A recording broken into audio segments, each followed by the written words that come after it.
Hi, this is Nicole Manley, and this is my scene analysis of Obi-Wan versus Anakin in the fight against Revenge of the Sith. Here we go. I'm gonna play not the whole scene, like their fight scene in the movie actually lasts for like a surprisingly long time, but it's made of different scenes. I'm doing the end scene where, they have their final confrontation. But I'm not going to show all of that because that's also like a fairly long time.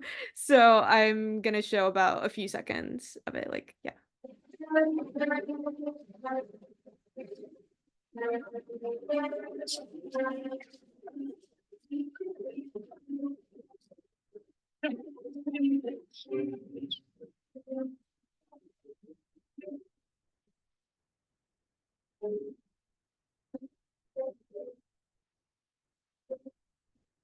I have failed you, Anakin.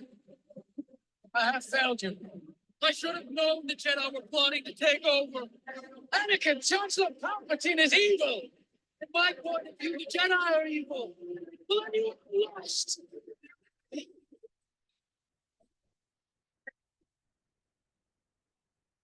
Okay.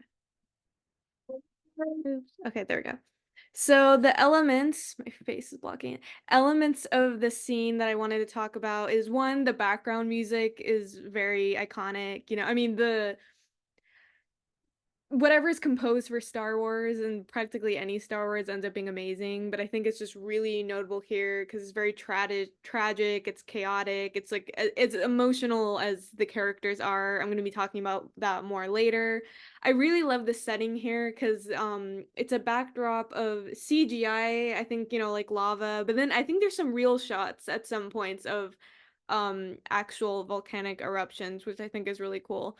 But because everything is such an orange, red, black tint, it really makes the blue lightsabers highlight, or it really highlights the blue lightsabers, which is kind of, again, highlights the tragedy of the scene that this is Jedi versus Jedi, or Jedi versus someone about to stop becoming a Jedi.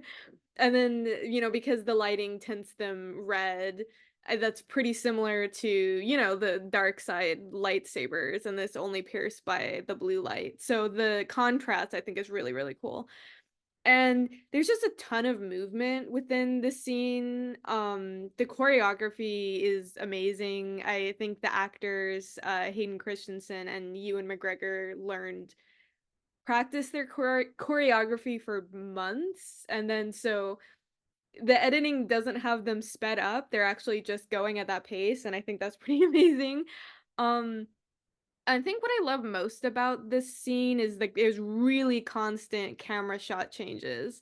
So I think that kind of shows how active the scene is and how like intense and kind of threatening it is. And it makes the fight feel more alive because it's constantly moving between different angles and it just feels kind of chaotic.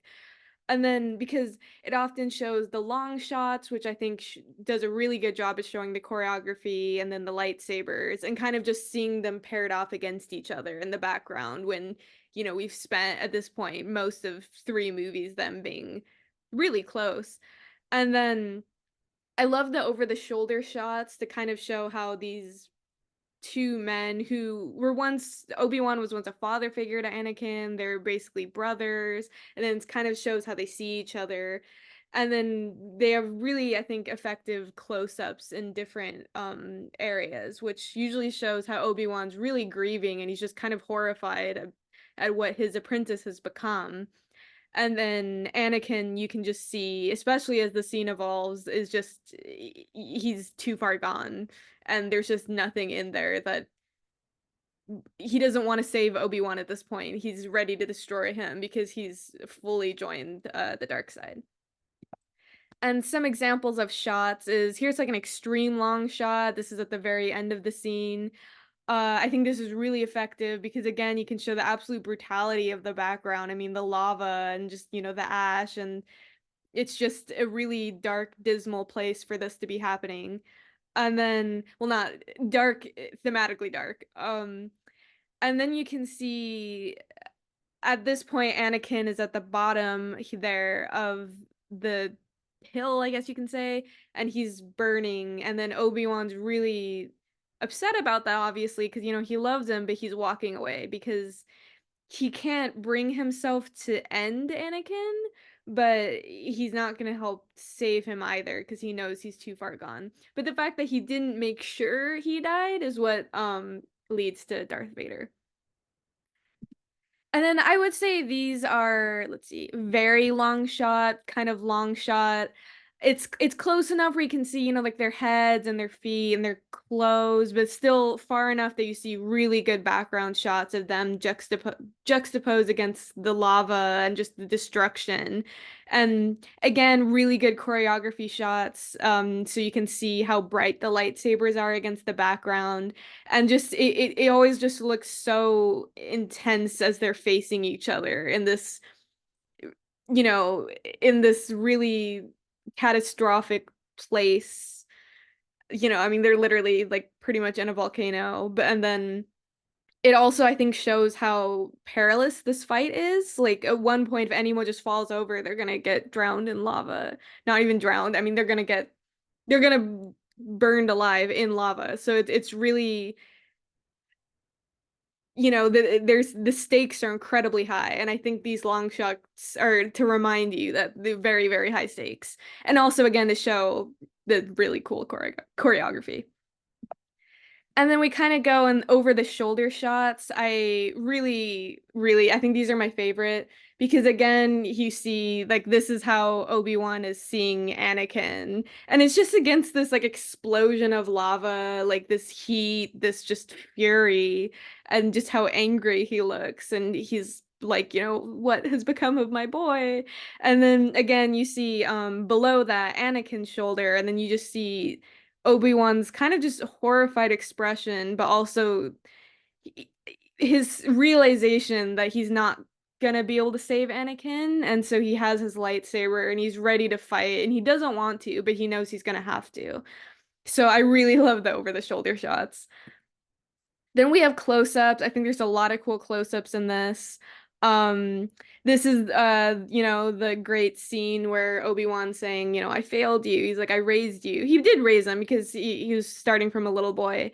And then Anakin is basically as once again showing he's too far gone. He's been manipulated by the dark side, such and such. And you can really see the contrast of their expressions where Obi-Wan is he's pretty distraught and he's trying to kind of convince Anakin and plead with him that like no you don't understand what's happening, and then Anakin you can just see is just is paranoid. He's just angry. He's been angry for as long as we've known him for pretty good reasons, but it's finally taken over. And then here's a medium close up, which I just really wanted to include this because I really love this shot of this is him looking down at Anakin and just seeing him when he thinks he's dying and he's just grieving. And you can see enough of the background that again, it's just like a really dismal, hopeless place. But enough of his facial expression that you can just see I mean, just distraught. And then actually, yeah, no, I think this point, yeah, he's looking at Anakin and he's just like, this, I can't believe this is happening. And then this is a high angle shot, which I love because Obi-Wan is literally saying I have the high ground, so he should have the high ground. And then so this is Obi-Wan looking down and he's saying at this point like, yeah, you were my brother, Anakin. I loved you. I'm not quoting that right. But and this is, I think, is important because it shows, their pretty intense moral divide. They've, at this point, are in completely opposite ends of the spectrum. Obi-Wan not only has just the regular high ground, but he has the moral high ground. So he's looking down on what Anakin has become, and, he's, yeah, like he's judging what has become of this very dear person to him, but he still, is probably one of the most morally pure characters. And then so, I think the high angle shot is really effective here. Just like I think the low angle shot is really effective too, because this is after Anakin gets his limbs cut off, which that was an interesting scene, but I'm not gonna go into that. where again you're kind of looking at just Anakin and just kind of this pathetic, now crippled figure, and you're just thinking, how far have you fallen? You know, how have we come to this? And I love that this is, this is what Obi-Wan's looking at, and he's like, how did the boy I knew turn into this? Like, how did we get here? So the audio I mentioned before I loved, but I just think it sounds really kind of godly almost. Like it's just like this, as if you this would be the background music to like a fight between gods and like Olympians, and it's very very high stakes. I think it's like overwhelming at times that they literally have to shout over it because it's so loud. And then I think it just shows, is absolutely how chaotic a scene it is, and just it really ramps up the intensity and just emotion of it all, and the desperation. I think it's just the desperation on both sides of of Anakin to kill Obi-Wan, and Obi-Wan's trying to defend himself, but also see if he can win Anakin back over, and then realizing he can't. And it's just this really just distressing kind of music, and just like this Shakespearean tragedy. And also, I love that you can hear the destructive noises of the lava all around them. Again, to remind, like they are in a very dark, distressing place. Again, thematically, the lava's bright, but and that this is a high stakes fight. The second one knocks someone over, it's done. And then so it kind of goes to show, like, there's no coming back from this. There's whoever wins is the one who lives. And then I think what I loved is there's the background music, there's kind of the lava, there's some of the shouting, and then there's the lightsaber noises, which again is just that these two people who have been together for so long and fought together on the same side for so many different adventures, especially if you watch like Clone Wars. I mean, they were partners in crime, and then this is them fighting against each other, man, apprentice versus master, and it's just really tragic. And I mean, this absolutely advances the story. I mean, this is the story. Like, this is the climax of the film. This is the climax of all three prequels. Again, Obi-Wan was the father to Anakin pretty much, and the brother, and they really did love each other. And then this is Obi-Wan realizing, like, this is not the Anakin I know, and I'm going to have to destroy what he's become. And Anakin wants to kind of get rid of his past at this point. He's very paranoid. He thinks Padme betrayed him, so he needs to destroy kind of the last of what he loved on, the light side, which is Obi-Wan. And then again, Obi-Wan literally having the high ground, and then, the high angle, low angle shot shows the Anakin's downfall, of course. And then, of course, this scene is super duper important because we see the final moment where Anakin ceases to exist because he's burned, he loses his limbs, and we see him actually become Darth Vader. And then the fact that Obi-Wan walks away instead of he can't bring it in himself to end even Anakin's suffering, but he leaves him there because he can't be the one to end him. And then the fact that he leaves him there makes, Anakin becomes Darth Vader. And then so again, the stakes are incredibly high. And you're wondering throughout the prequels, like, wow, how does Hayden Christensen become like Darth Vader? And then finally you see it and you're like, oh, this is what the prequels, it's how Anakin becomes Darth Vader. So, and Obi-Wan's passed with him. So yeah, that's my analysis of this scene. I think this scene is pretty heavily memed, I will say, just as all the prequels are, but I genuinely love this. Like, there are some memeable lines, but this is a really good scene.